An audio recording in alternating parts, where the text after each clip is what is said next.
الحمد للہ وحدہ والصلاة والسلام علی من لا نبی بعدہ۔ السلام علیکم ورحمۃ اللہ وبرکاتہ۔ ابھی تک ہم نے تعارف قرآن پڑھا تھا، تو اس کے بعد آپ کی بک میں مکی اور مدنی صورتوں کی خصوصیات لکھی ہیں۔ اس کے بعد قرآن مجید کی حفاظت کے متعلق ہے کہ اللہ تعالیٰ نے ارشاد فرمایا اِنَّا نَحْنُ نَزَّلْنَا الذِّكْرَ وَإِنَّا لَهُ لَحَافِظُونَ، بے شک اس ذکر کو ہم نے نازل کیا اور بے شک ہم ہی اس کی حفاظت کرنے والے ہیں۔ تو جب قرآن کریم کی حفاظت کا ذمہ خود اللہ تعالیٰ نے اٹھا لیا تو پھر اس کے غیر محفوظ ہونے کا امکان کہاں رہ جاتا ہے۔ قرآن کی حفاظت کی سب سے بڑی دلیل حفاظ ہیں کہ آج بھی کروڑوں لوگ قرآن حفظ کرتے ہیں، اور اگر کہیں لکھے ہوئے قرآن کریم میں غلطی آ جائے تو حافظ اپنے دل میں محفوظ قرآن کریم سے یہ بتا دیتا ہے کہ یہاں غلطی ہے اور یہاں غلطی نہیں ہے۔ تو یہ صحیفوں پر لکھا موجود ہو یا نہ ہو، اس کی حفاظت کا ذمہ چونکہ اللہ تعالیٰ نے لے لیا ہے تو یہ ہمیشہ محفوظ رہے گا۔ اسی وجہ سے اللہ تعالیٰ نے رسول اللہ صلی اللہ علیہ وآلہ وسلم کو فرمایا لا تحرک بہ لسانک، کہ اس قرآن کریم کی وحی کے ساتھ جب یہ نازل ہوتی ہے تو آپ اپنی زبان کو نہ حرکت دیا کریں، اس کے ساتھ نہ پڑھا کریں، لتعجل بہ، تاکہ آپ اسے جلدی جلدی یاد کر لیں۔ ان علینا جمعہ و قرآنہ، بے شک اس کا جمع کرنا بھی ہمارے ذمے ہے اور اس کو پڑھانا بھی آپ کو، یعنی آپ کو یاد کرا دینا بھی ہمارے ذمے ہی ہے۔ فَإِذَا قَرَأْنَاهُ فَاتَّبِعْ قُرْآنَا، کہ جب ہم اسے پڑھ لیں تو آپ اس کے بعد اس کو پڑھیں۔ ثُمَّ إِنَّ عَلَيْنَا بَيَانًا، پھر اس کا جو مطلب ہے، جو اس کا مفہوم ہے، اس کی جو تفسیر ہے، وہ بھی ہم ہی آپ کو بیان کریں گے۔ اس کے بعد پھر قرآن کی ترتیب کے متعلق لکھا ہے جو ہم پچھلے لیکچر میں پڑھ چکے ہیں۔ اس کے بعد اس کی حفاظت کا ذکر ہے کہ جب جنگ یمامہ میں جو مسیلمہ کذاب کے خلاف لڑی گئی تھی، مسیلمہ کذاب وہ تھا جس نے اپنی نبوت کا دعویٰ کیا تھا، اور اس کو کذاب اس وجہ سے کہا جاتا ہے کہ اس نے صرف نبوت کا نہیں بلکہ الوہیت تک کا دعویٰ کر دیا تھا۔ اس نے کہا تھا کہ میں یمامہ کا رحمان ہوں، یہ یمامہ کا رہنے والا تھا اور اپنے آپ کو رحمان یمامہ کہتا تھا، اور اس نے نبوت کا بھی دعویٰ کیا، اس وجہ سے اس کو کذاب کہا جاتا ہے۔ تو جنگ یمامہ مسیلمہ کذاب کے خلاف لڑی گئی، اس میں 70 حفاظ کرام شہید ہو گئے۔ اس وقت حضرت عمر رضی اللہ تعالی عنہ نے حضرت ابو بکر رضی اللہ تعالی عنہ کو مشورہ دیا کہ قرآن کو ایک کتابی شکل میں کمپائل کر دیا جائے، اس کو ایک کتاب کی شکل میں مدون کر دیا جائے۔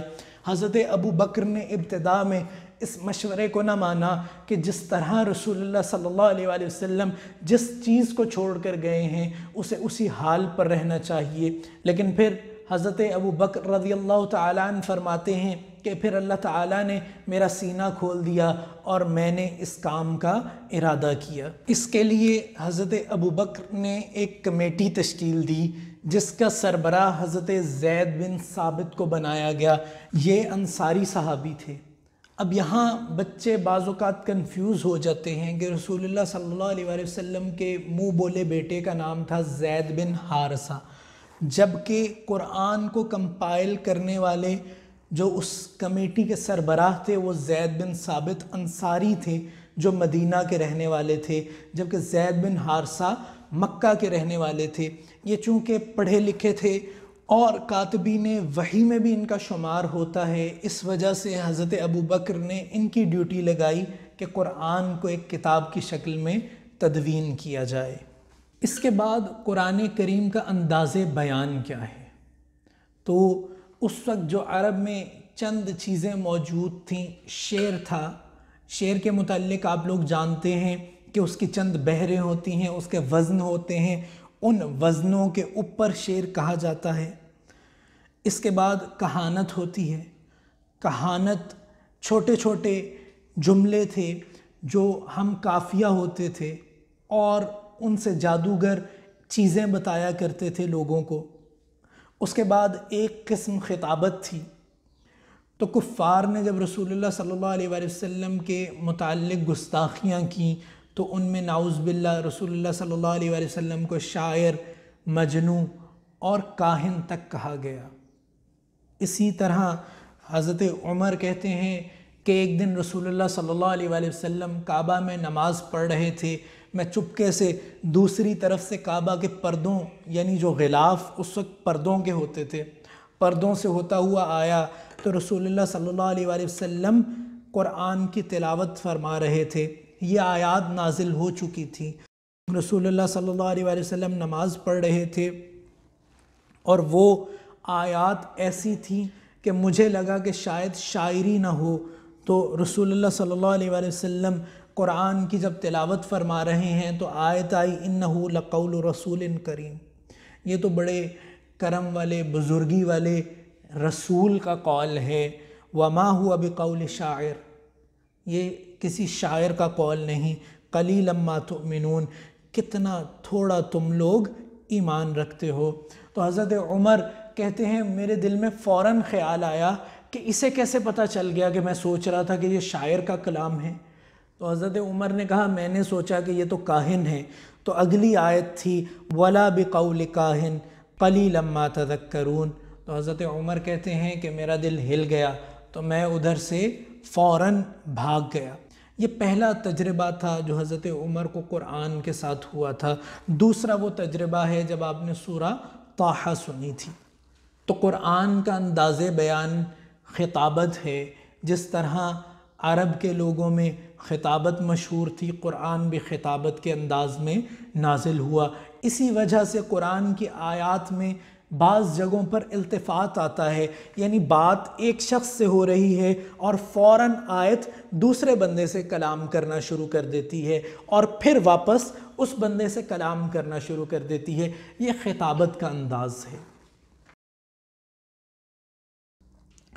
تو قرآن کو کسی دنیا کے کلام سے کمپیئر کرنا یہ ممکن نہیں، کیونکہ یہ اللہ تعالیٰ کی وحی ہے، اور ہم قرآن کریم کی خصوصیات میں یہ ذکر کر چکے ہیں کہ جب قرآن کریم کو بڑے بڑے شعراء نے سنا تو انہوں نے بھی کہہ دیا ما ھذا کلام البشر، یہ کسی بشر کا، یہ کسی انسان کا کلام نہیں ہے۔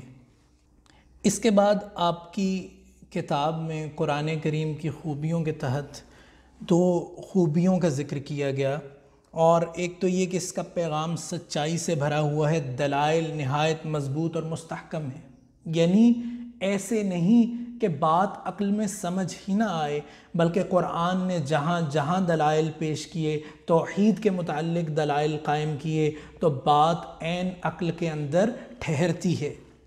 دوسری خوبی جو انہوں نے ذکر کی کہ اس کتاب نے افراد اور اقوام کی کامیابی کی ضمانت دی ہے۔ اسی طرح رسول اللہ صلی اللہ علیہ وآلہ وسلم نے فرمایا کہ اللہ اسی کتاب کے ذریعے بڑی قوموں کو عروج دے گا اور اسی کتاب کے ذریعے بڑی قوموں کو زوال دے گا۔ تو آج اگر امت مسلمہ پر نظر ڈالی جائے تو ہم کیوں پیچھے رہ گئے، ہم کیوں پستیوں میں جا رہے ہیں؟